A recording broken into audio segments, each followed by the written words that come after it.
Cinquième province du Gabon, située dans le sud-ouest du pays, la Nyanga, dotée d'un sous-sol riche en minerais et de terres fertiles, occupe une place stratégique dans la politique industrielle nationale. À l'occasion de la deuxième édition de la Journée de la Libération, célébrée le 30 août 2025 à Tchibonga, sa capitale provinciale, le président gabonais Brice Clotaire Oligui Nguema a exposé sa vision en matière d'exploitation durable et de valorisation des ressources naturelles du pays. La maîtrise de notre économie passe par la transformation locale de nos ressources naturelles afin de créer une valeur ajoutée, génératrice d'emplois et de richesses. Dorénavant, nous devons transformer notre bois en meubles, notre pétrole en carburant raffiné, nos minéraux en métaux et en alliages précieux, notre or en bijoux finis, notre cacao en chocolat gabonais, notre marbre en carreaux et notre potasse en engrais. Et c'est pour concrétiser cette ambition que la province de la Nyanga occupe une place de choix dans la feuille de route du gouvernement gabonais. Les ressources naturelles de la Nyanga sont nombreuses. Je vais commencer par la potasse. Pas loin d'ici, nous avons l'un des plus grands gisements de potasse en Afrique. Nous avons 1,6 milliard de tonnes déjà identifiées, à des teneurs supérieures à 17% de chlorure de potassium.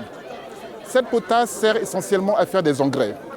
Le deuxième gisement sur lequel je mettrai l'accent est le marbre. Donc, pas loin d'ici, à Doussé-Oussou, nous avons l'une des plus grandes marbreries potentielles au Gabon. Et ceci pourra permettre d'alimenter tout le marché national, non seulement en marbre, mais également en agrégat, puisque les détritus de marbre font du gravier que l'on peut utiliser.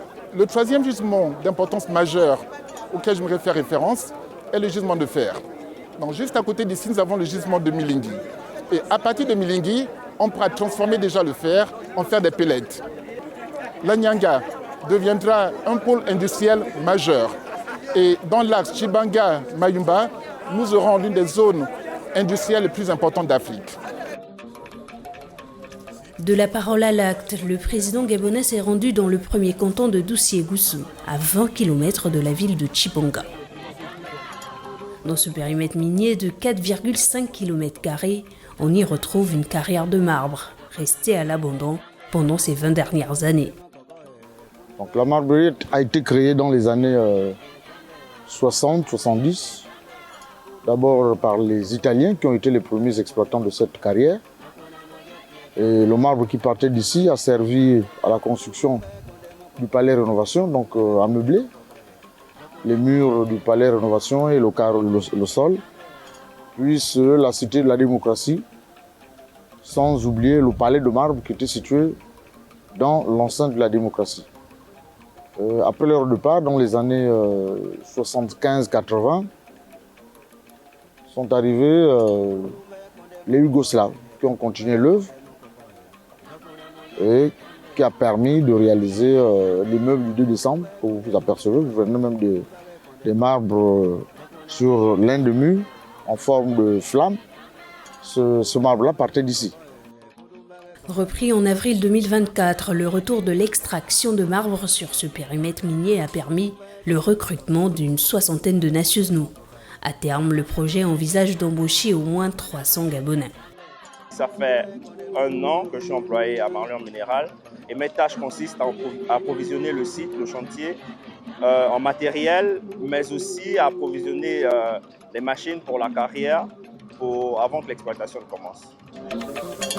Seules les nouvelles technologies nécessitent encore une présence étrangère qui procède à la formation des Gabonais, notamment dans les techniques modernes de coupage. Cette scieuse-là est constituée d'un fil. Ce fil contient en son sein, et il est serti de diamants.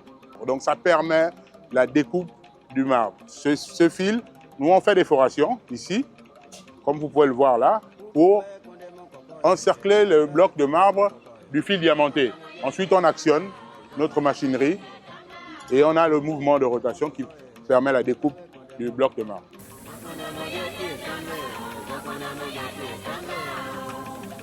Les blocs de marbre sont découpés, extraits, ensuite stockés dans une zone où elles subissent une inspection. Alors, cette inspection ou caractérisation de la roche permet de déterminer la qualité de marbre. Parce qu'on a différentes qualités de marbre ici, en fonction du degré de métamorphisme. On a du marbre parfois de coloration rose, du marbre de coloration noire et du marbre de coloration grisâtre. Donc, une fois ce marbre est caractérisé, il est stocké par qualité, par différentes qualités. Sur place, les fondations d'une usine moderne sont déjà visibles pour transformer localement les 30 000 tonnes de marbre déjà identifiées. Ces fondations sont déjà consolidées. Elles attendent uniquement la pose de l'ossature métallique de l'usine. Ce sera un grand hangar qui va à l'intérieur contenir l'ensemble des unités de transformation. Alors ces unités de transformation nous permettent d'avoir le produit fini. Les produits finis seront obtenus en fonction de la demande sur le marché. Mais comme produit fini, nous avons une gamme variée. Avec le marbre du Gabon, nous ferons, comme vous avez entendu le chef de l'État dans son discours, des carreaux de faïence, du revêtement au sol, des sanitaires. Nous allons également faire des pierres tombales, des poteaux pour les édifices. Donc c'est une gamme de produits variés qu'on pourra obtenir en transformant ce marbre.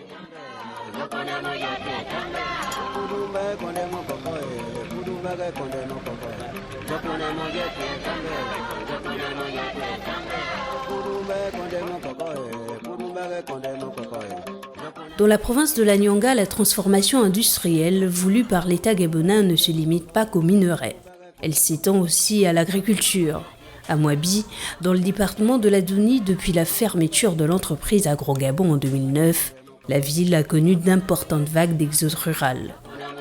Avec ce départ d'Agro-Gabon, la population était malheureusement restée sans plus d'activité et ont préféré déserter la ville.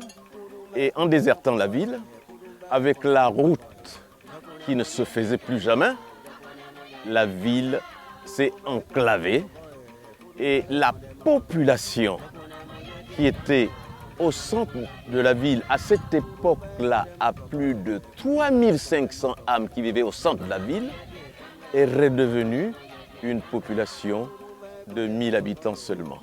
Pour inverser cette tendance, les autorités locales actuelles ont initié en juillet 2025 le projet SACOM, la Société agricole communautaire de Moabi.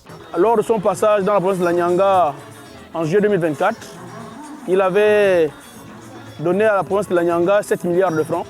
Et ces 7 milliards ont été répartis en différents départements. Le département de l'Adouni a eu la chance d'obtenir une enveloppe globale de 1,3 milliard. Nous avons consenti 2 tiers, c'est-à-dire 870 millions pour le projet SACOM. Et dans ces 870 millions, nous avons enlevé 57%, ce qui équivaut à 500 millions de francs CFA, pour l'acquisition des engins, mais pas au Gabon, à l'étranger. SACOM, c'est un projet agricole fédérateur qui regroupe les fils et les filles de l'Adouni.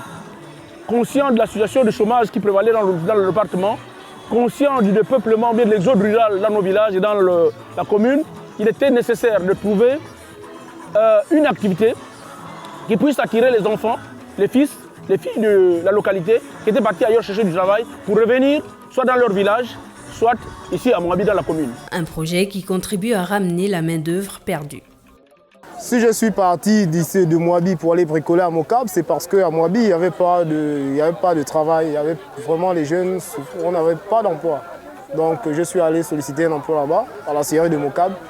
C'est là où j'ai fait 7 ans. Il y a beaucoup de jeunes qui reviennent à Moabi pour travailler. Donc Moabi retrouve un peu son souffle, un peu sa lueur d'espoir. L'entreprise, désormais lancée dans la commune de Moabi, ambitionne non seulement de booster l'agriculture locale, mais également d'approvisionner les grands centres urbains comme Libreville, Port-Gentil, Mayumba et Mouila.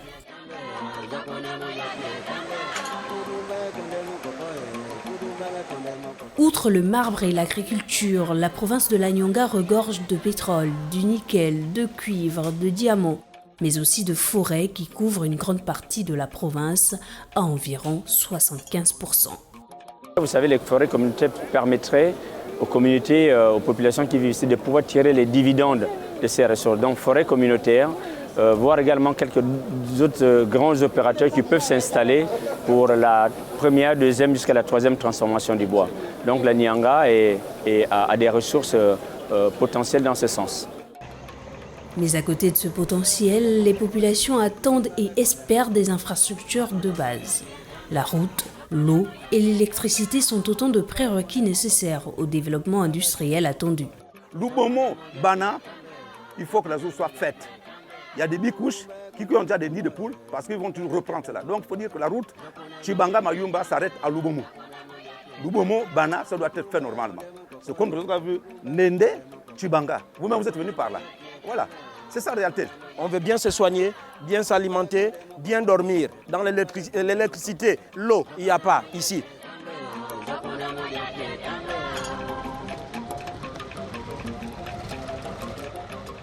Ballon du tronçon Penyungu-Chibanga et les 8 à 10 km qui restent entre le village Bilanga et l'entrée de Mayumba.